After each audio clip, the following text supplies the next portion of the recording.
unless it's, a significant other of one of the speakers, that's usually the only person. And you're back there, videoing, so.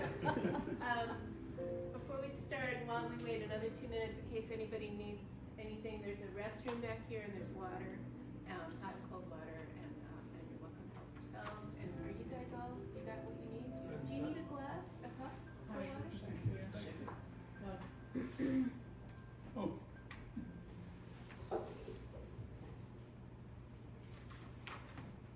Very fancy. Oh, thank you. You're the best. Lots of things, something for everybody. I'm gonna go turn the music off. I'm gonna turn this on too. Now let's see. My husband gave me instructions on how to do this. He told me. Okay, hold on. I gotta press and hold till this comes on. I did it just the opposite. And then we have to turn this on. No, there it's on. Beep beep. And is yours on? Wait, did you press and hold? And I'm just gonna turn the music off. 1, 2, Oh my gosh, it's actually 3, 4. All right, so take it away. Thank you for coming. Thank you so much. So I'm nervous out of my mind, but so thank you for coming. We're mostly going to be reading I'm going to be reading sections and poems from this book that I just published. But I have a few surprise items involving some people in the audience, and we'll get to that later. So my book is called Invitations, Fiction and Poetry from a Life of Writing. And most of the stuff in here I wrote ever since we moved to Austin in 2012, was it 2010? 2010. 2010. And there's a few things from before then. And the poetry is mostly about Parkinson's disease. So if you didn't know it yet, that's my issue. I have Parkinson's. So and there's sonnets and haiku about Parkinson's disease. And then the other stuff is fiction that could be about anything, but somehow related. It could be about death. Or life, death, or whatever. So anyway, let's get started. Okay. Go ahead, yeah. Do you want to introduce? Yeah, for those of you who don't know me, Daniel Tambulonis. Bruce and I have known each other for several decades. Yeah. At least since I came to New York back in '87. We were both at Teachers College at Columbia University. And I'll touch on a couple of things as we get going. But I took a writing workshop with Bruce. We were at the same school together for many years and collaborated on a lot of things. And before that, when we were at Teachers College, we were in the teaching English to speakers of other languages, which is now MLL, multi-language learners. But back in the day, it was teaching English to speakers of other languages. I have the same degree Oh. from TC. Wow. Wonderful, small world. Anyway, so we'll check in later. Go ahead. Okay. So this first thing I'm going to read is called Appointment with My Neurologist, a movement disorder specialist. But before I do that, I should put on my glasses. And true to the book, tomorrow morning we're going to go see this part. So, have you fallen yet? She always asks, in her floral scarf and white lab coat. Feeling dizzy, spit caught in your throat, frustrated that you can't do daily tasks. She makes me tap my fingers, tap my toes, and follow with my eyes her roving pen. Up and down, and side to side it goes. A font of jokes for a comedian. Well, Parkinson's is not some morbid joke, yet in her office, all these tasks evoke a childish sense of humor, soaring mirth that doesn't flag or drag me down to earth. What have I learned from my movement disorder? Between mirth and death, it's just a hazy border.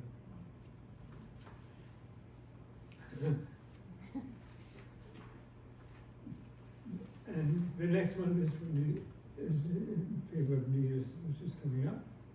New Year's wishes, the body parts sonnet. Can you hear me okay? Okay. New Year's wishes. Your heart has wished folks well on New Year's Eve. You've sung, should old acquaintance be forgot? Your brain recalled the right words, did it not? It felt deep in your gut all you'll achieve in the years ahead. You've mouthed the words and eyed the prize. You're sure you'll win within the first few months. Oh, toe the line, begin a diet, lend a hand. It sounds absurd because you voice this every year. But now that you have Parkinson's, you need to arm yourself much more to hold at bay the harm that Mr. Pete has slapped across your brow. So yes, you'll face the facts and double check to work out. Keep your chin up, save your neck.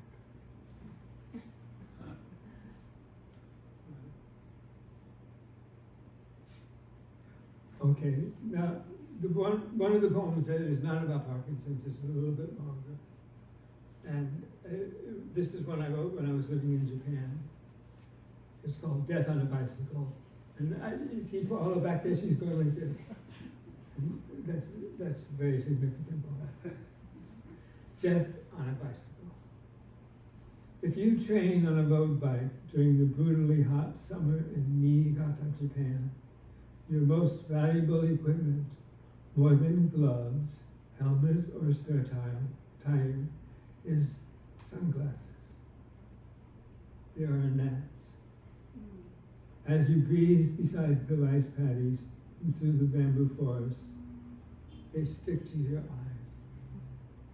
When you zoom down the gorge at Tainai, so fast that spit escapes from your mouth to crawl up your cheek like a living thing, gnats stick to your spit and sweat and lodge in your eyes where they die.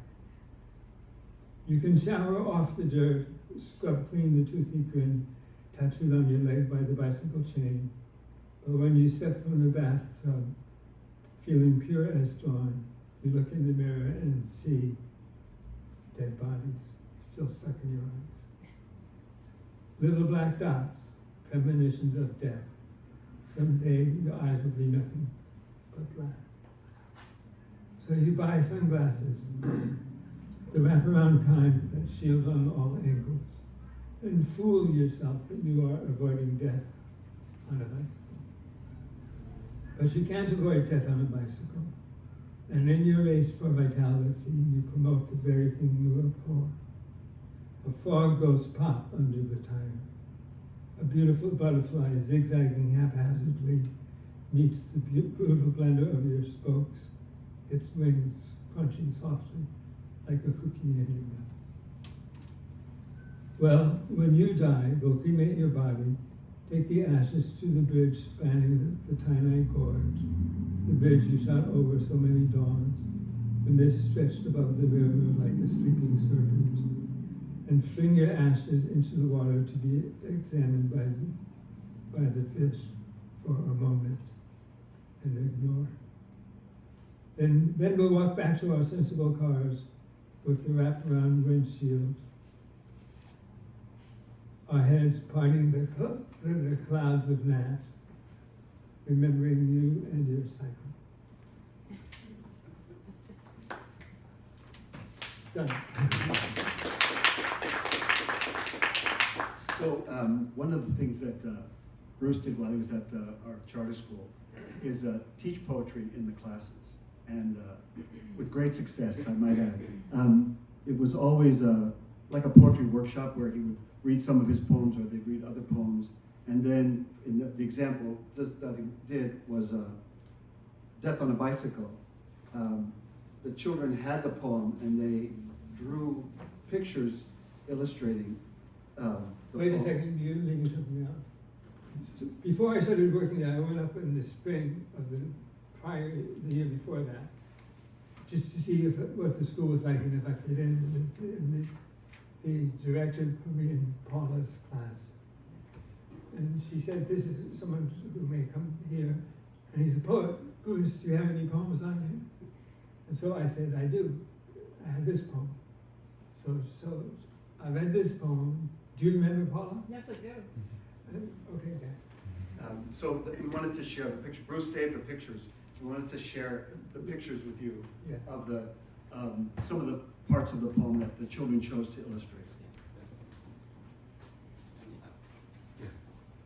There's two sets. The one is attached to the poem. Oh, I think I get it. This is the other. This is the other.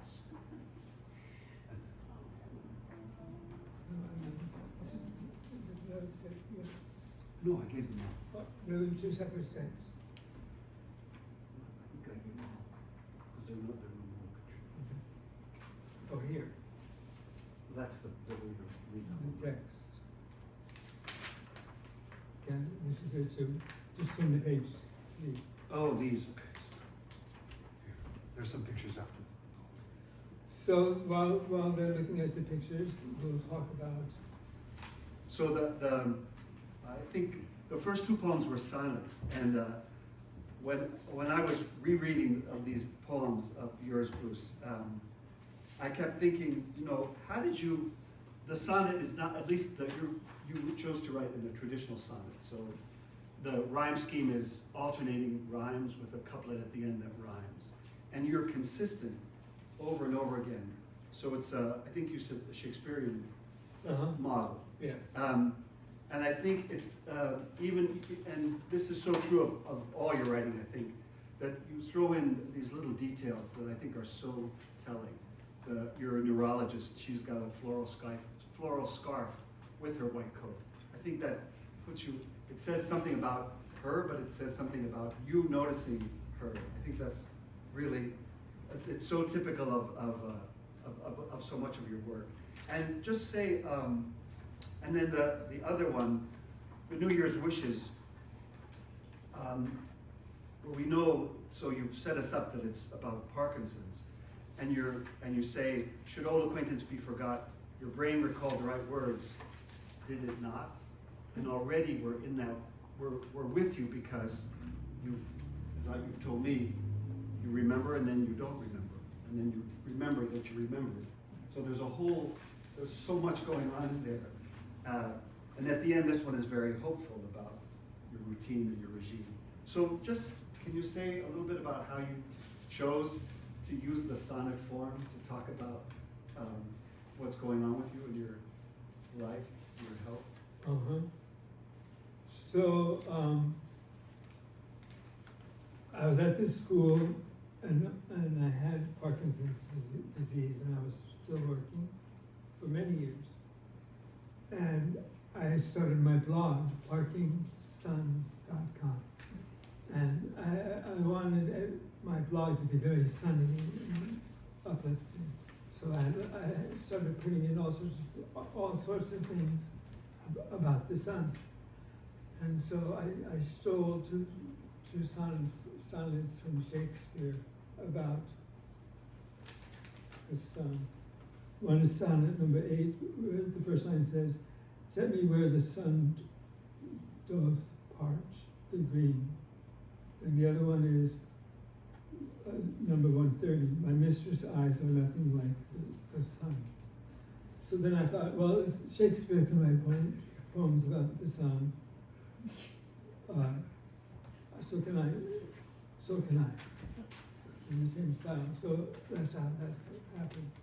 So we're going to read one poem that's not from the book that you can buy today. And here's the inspiration for it. Yeah, So I was there.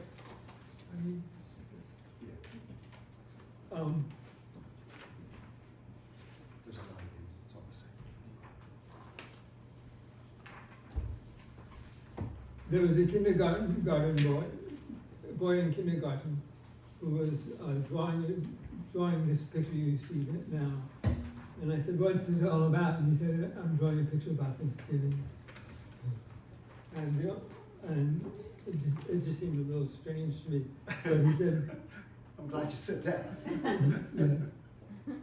He said that if you look at the picture, these box-like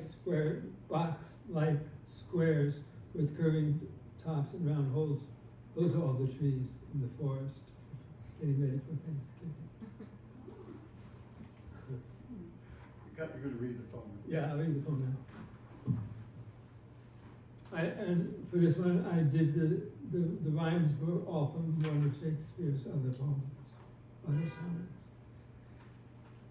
After long work hours, at last a day, we go outside in any coat or cloak, scent the air, then sniff and find our way to the source of some delightful smoke.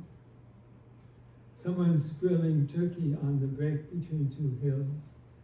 The sight lights up your face, and after one more riff, our stomachs ache to gnaw on drumsticks, steer off into space.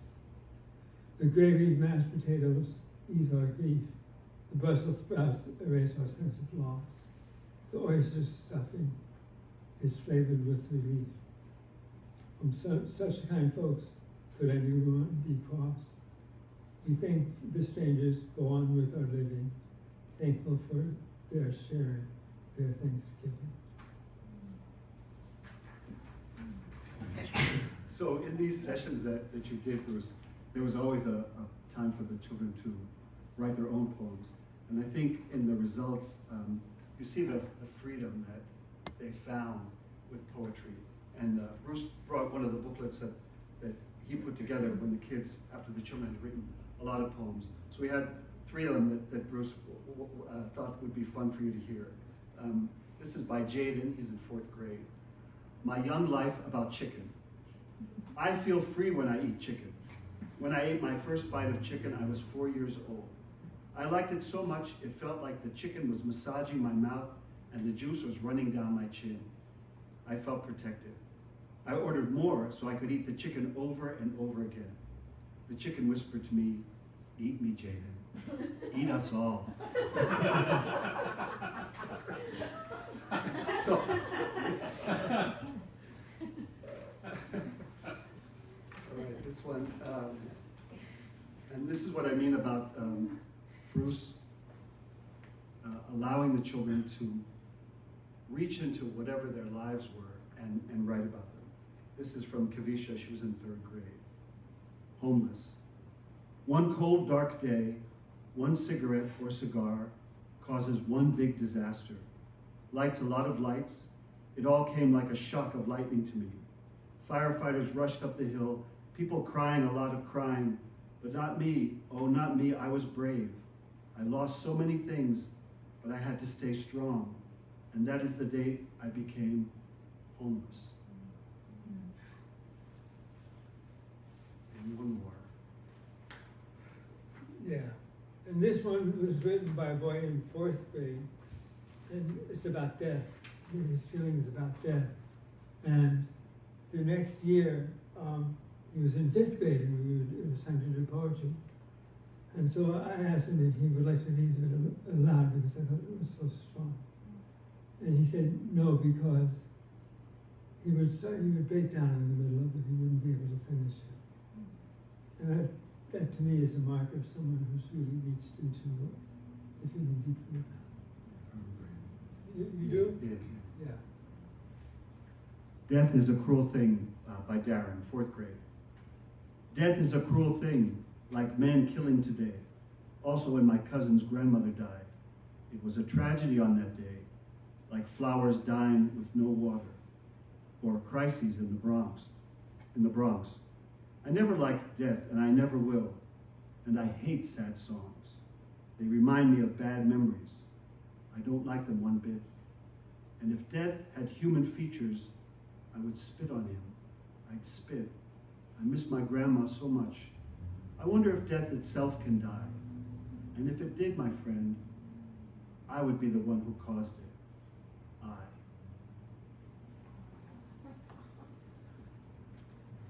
You're a poet and a poet inspirer. Well, I'm just fortunate to have these opportunities.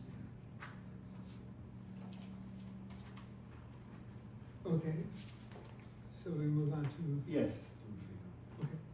So next on our program, I'm going to read some of the prose that I wrote, the beginning of a story about a man named Rufino. Can you read it for me, please? Oh, sure. 'Cause my glasses aren't working. Yeah, sure. Just read it up to the first break. This one? Yeah. Yeah, great. That's exactly right. I don't know about my pronunciation. So the first line is in Spanish. Spanish. Disculpe, pero hablan social. It was fall 2001, right after September 11th, when you met Rufino and his sister, Gloria, standing in the checkout line at your supermarket in Jackson Heights, a working class neighborhood in Queens that's notable for having residents and restaurants from innumerable countries around the world, and for two subway lines that intersect. One, the number 7 train, elevated high above the ground, and the other, the combination E, F, M, and R lines below ground. You were in the supermarket's express lane, right by aisle 1, fruits and vegetables, not paying attention to anything in particular, when suddenly you heard two people behind you slip from Spanish into Tzotzil, one of the indigenous languages of Chiapas, Mexico, where you taught English for many years and did graduate research. Excuse me, but are you speaking Tzotzil? They stared at you, astonished. Both appeared in their early 20s. The man was a few inches over 6 feet tall, the woman much shorter. They had perfectly round faces, round heads, and were clearly siblings. The hairline of the man's crew cut was smoothly curved and as sharply delineated as a seam on a basketball. His protruding lower lip cast a shadow from the supermarket's overhead lights, and his eyes looked alert, but afraid, cautious, you couldn't tell. The woman's face, however, flipped from astonishment to serenity with the faintest smile. Her face at that point could have been a depiction of a Buddha, except for a swag of bangs that swirled diagonally across her forehead like a tree root. Behind them stretched aisle 1's produce, and their clothing couldn't have contrasted more. Surrounded by a background of blazing lemons, purple eggplants, bright orange carrots, and bunches of dark green spinach, the two Tzotzil speakers wore faded blue jeans and loose off-white t-shirts. You stood there, equally astonished in this section of Queens. You stood there, equally astonished. In this section of Queens, it was normal to hear Mexican Spanish, and often you couldn't help eavesdropping. But this code switching into an indigenous language startled you. The two of them were inserting Spanish words for food items: pan, for bread, arroz, rice, aceite, oil, into otherwise Tzotzil sentences, a language you had studied and in a graduate paper had described as sibilant sounds that were marked more sh than s, interspersed with staccato glottal stops. Your professor accepted your coinage of shibboleth, but drew a big red X where instead of interspersed, you wrote interspersed. What happened next in the supermarket surprised you further. The young man smiled warily and responded in perfectly natural American English. Yes, how do you know Tzotzil?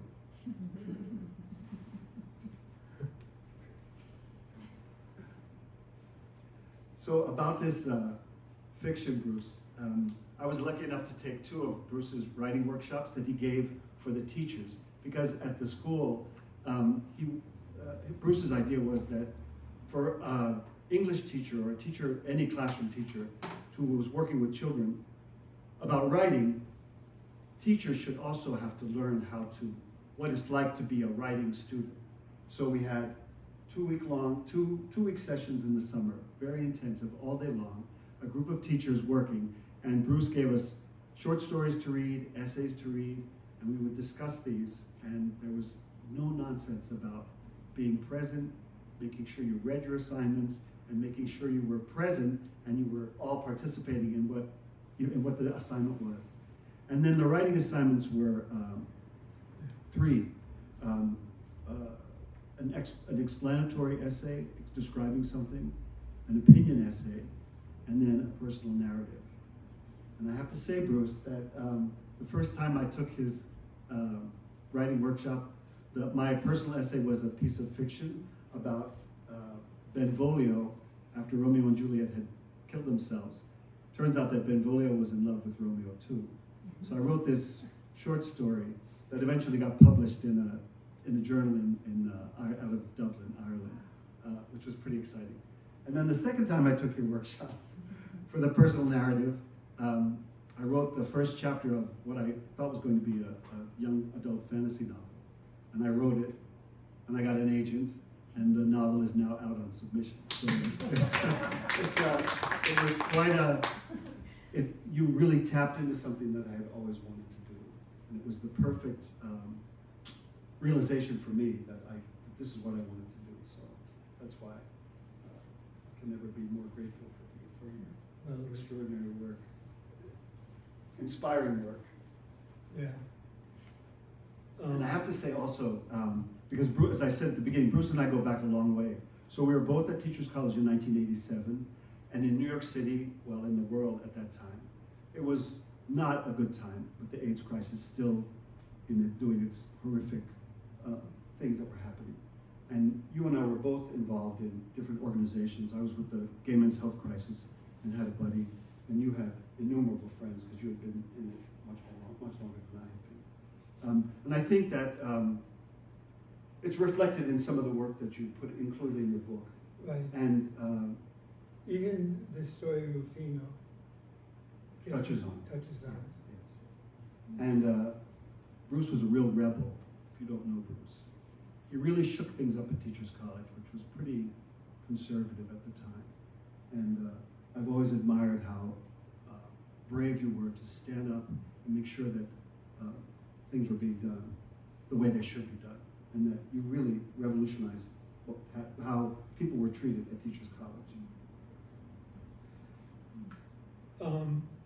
Yeah, I was reminded of this last week when I was taking my own writing course with two people from Teachers College, Georgia Hurd and Ralph Fletcher. And the course was about writing your memoir, and I started writing about something really stupid that happened to me when I was in 4th grade. But I ended up thinking of how it affected other things in my life.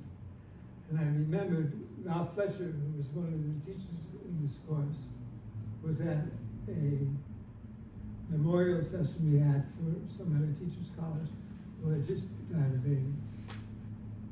And I won't go into the details, but the way Teachers College handled it was atrocious. So I got up to speak, and I was at a microphone, not dissimilar to this one. And then Robert Taylor, who was in the math department in the audience, told me to shut up and sit down. And I just stood there, and then Ralph, this other teacher said to me, finish your speech, and I did. So,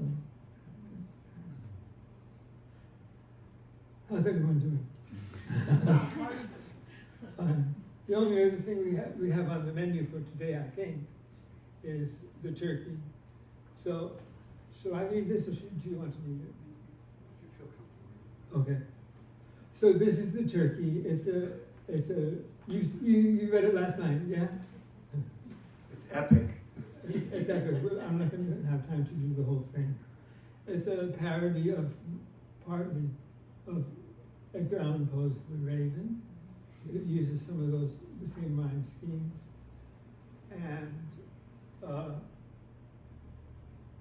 but the ending is different. Actually, the whole thing is different. So here we go. So it's, this poem is really narrated by a Turkey named Peter Wellington Turkey. And it says here, one of the few survivors of Farmer Joe's great massacre. Once upon an autumn cheery, while I strutted, rarely leery, scratched and scritched and picked my boisterous way about the farm, feeling free and heart ablazing, chortling, happy, acting brazen. Never did I ever wonder how my life might tear asunder, how my comrades would fall under, how Grim Reaper would arrive, how I might not stay alive. Distinctly I remember 'twas the weekend of September. Yes, September, which means 7, but on calendars means 9. When the word swept through the farmyard and the hen house and the barnyard, had come the weekend of November. Well, our lives were on the line. Death, death, death would swarm among us, just as bees will swarm a hive. Almost no one would survive. I heard the word from old Tom Turkey, who said, "Boy, stop feeling perky, 'cause your happy times, my friend, will soon face sad and painful end.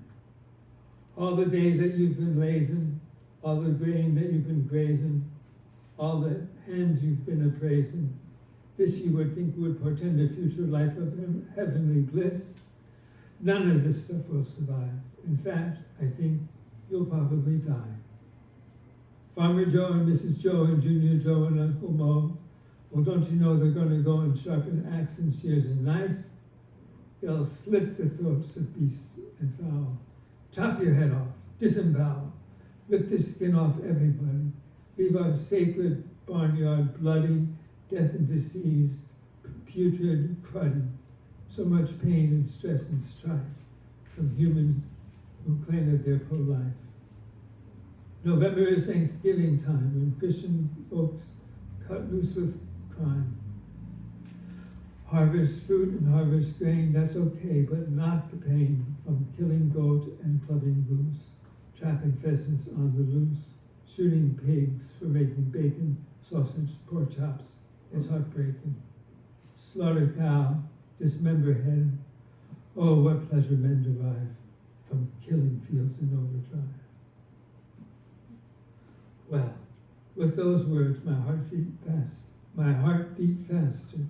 Mr. Joe, our farm's taskmaster, would now rain down the worst disaster on my friends and on myself. My mind saw lambs bleed on the altar, sobbing calves led to the slaughter, horses shriek from whip and halter, dying chickens on a shelf, skulls bleached white like alabaster, my carcass on a bed of chives. Oh, violence enters innocent lives. I vowed right then not to give in. I'd fight for friend and next of kin. Farmer Joe, that stupid hick, who viewed me as some dumb drumstick, would pay for all this senseless murder. He'll end his days a blind sheep herder, caring for his gentle flock and putting the live back in livestock, so that all my friends could thrive. So Joe, not one life would deprive. I pledged to Tom, I will survive. I will survive, I will survive, I will survive, I will survive. As long as I know how to live, I know we all can stay alive. I've got all my life to live. I've got all my love to give. I've got strength. I've got wingspan. I can fight like a madman. I've got friends who are vegan. And if Joe let us thrive, gosh darn, I swear he will survive. He will survive. So I hatched my secret plan to save us turkeys, kill the man. To save the horses, save the sheep, kill old MacDonald, kill little Bo Peep. Kill the evil farmer's wife who chops off tails with her carving knife. But leave alone that pacifist and that peanut farmer and pacifist, Jimmy Carter, who'd never heard a fly in his life. For Jim alone, I would have contrived to tell my friends, let him survive. Well, it doesn't end as happily as Tom would as he would like, as Peter Wellington. there's so much in it, Bruce, and it's, again, you've got the specifics, you've got this wonderful rhyme that you've heard, the internal rhyme and the rhymes at the end. It's so marvelous how you put it all together. If you don't mind, I'd like to read the end, Sure. the Farmer's Lament, Oh, yeah. because it'll give you an idea of what, if you haven't read the poem, you'll get an idea of what happens after all this. Oh, there it is. So this is Farmer Joe's Lament. This comes at the end, the postscript. Adieu, my darling wife, my handsome son. I never thought so soon we'd say goodbye. The animals are gone. 'Twas hit and run, the way they stormed us all like samurai. Then fled the scene when I brought out my gun and shot and shot and shot so they'd die. And now around the farm, the sound of none. My tears have long since dropped, the earth's bone dry. The hired man and I are left alone to sort assorted, morbid, sordid things. The farmyard's full of hide and hair and bone, shattered hooves and forelegs, busted wings.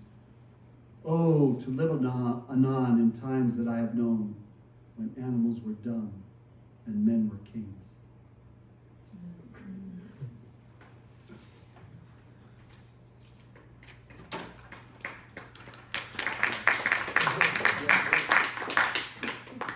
So I hope you all enjoyed it. Does anyone have any questions or comments? I'm so happy I came. I didn't really know who you were, and now I feel like we have a lot in common because I studied with Ralph Fletcher and George Hurd. Oh, oh goodness. And I've taken their workshops before, and I'm an educator, but I work with teachers to teach writing. Mhm. So I feel like I didn't know, I came, because my father has Parkinson's, I take care of him, so I was like, somebody's writing, who has Parkinson's, like, it just was very, so I came for that, and then Yeah. turned out we have all these connections, so. Yes. Cool. That's Yes. Yeah. Georgia Hurd is an amazing teacher, Yes, and she really loved the poems our students wrote. yeah. And in one of her books, she mentions our school BBL. Oh, wow. Yeah, about 6-word memoirs. Oh, Yeah, right. yeah. 6-word memoirs? Yeah, do you remember them? Yeah. I'm just going to read one or two.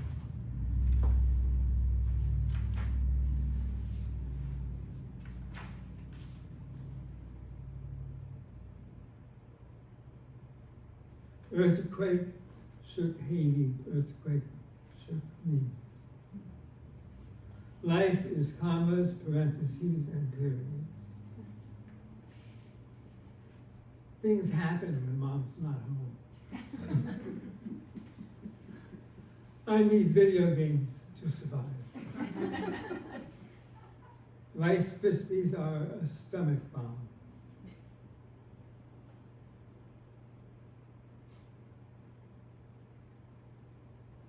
Me plus babysitting equals total chaos.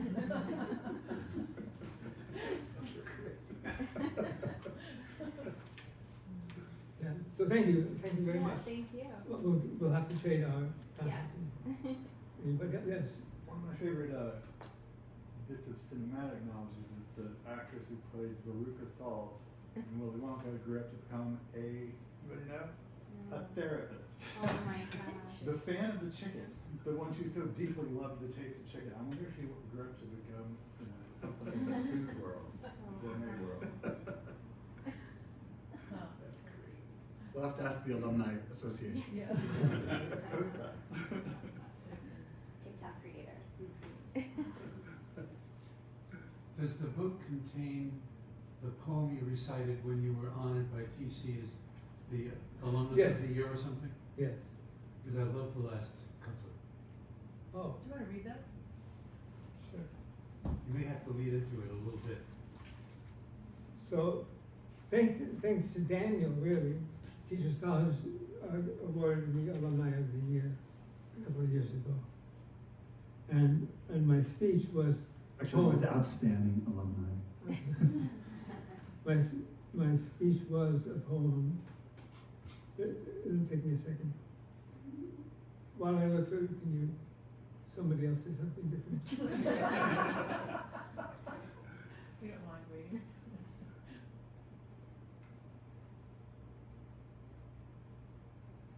"6 years with Parkinson's disease status update, age 33.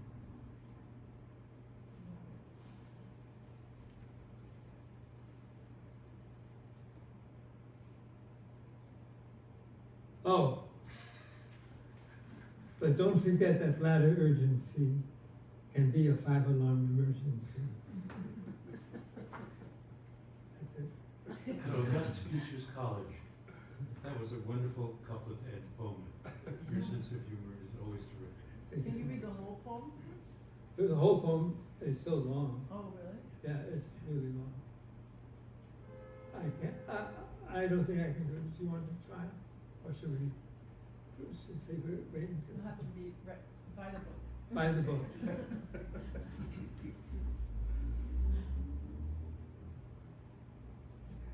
Going back to the question that was alluded to, the choice of a strict form like a sonnet as opposed to more open structure. How do you decide? What made you decide to do a sonnet form? I got addicted to writing Reading. sonnets, and that's all I did was write a lot of sonnets. I confess I get addicted easily to lots of things. And one time, I was an official blogger for the World Parkinson's Congress, and they were going to have their next meeting in Japan, and so to promote it, they had a haiku contest. So I immediately wrote 7 haiku and gave them to them, and then I went back and I wrote 100 and put them on my blog. So once I get going on something, I see how to work it. Yeah, and this is what you shared also with the children, because not so much the sonnet, but the haiku and the shijo Yeah, she and the 6-word, all those forms. Bruce introduced those to the children and had them play with it. And you heard some of the 6-word memoirs. They really embraced it as if they were sort of primed to use what they knew of the language into putting it into poetry. It's really remarkable how you did that over and over again. And you taught Korean as well. Yeah. But it's almost as if suggesting a quote rigid form allows a different kind of freedom to blossom, which is a very interesting, almost paradoxical wonderment. Yeah. It's true. Okay, maybe it's time to go to bed. Thank you very much. Thank you. Thank you. Thank you very much. Amy, do you have any closing words? I just wanted to, I just was delighted by both your delight, your joy in life, and it comes through in your writing, and also your really dark sense of humor. And the dark sense of humor of your students, like that, and I just was thinking, do you encourage that, or do they just naturally get that, or did you save the ones that you really loved because they were so similar to your own style? No, they came out. Yeah. And one time I was teaching a 2nd grade class poetry, and then we read a lot of poems about all sorts of stuff. And then I said it was time for them to write their own poems. And then they all did. They all raised their hands because they wanted to come up and read it in front of the room. And so many of them were about death. And finally the teacher said to the whole class, how many of you people wrote about death and nothing else? And asked, 1/4 of the class raised their hands. So that's on their mind. I think this is what I was trying to get at before, that giving the children the freedom, the opportunity to express themselves. Once they hear what can be done, I think you open so many doors. I think that's what we try to do at the school anyways.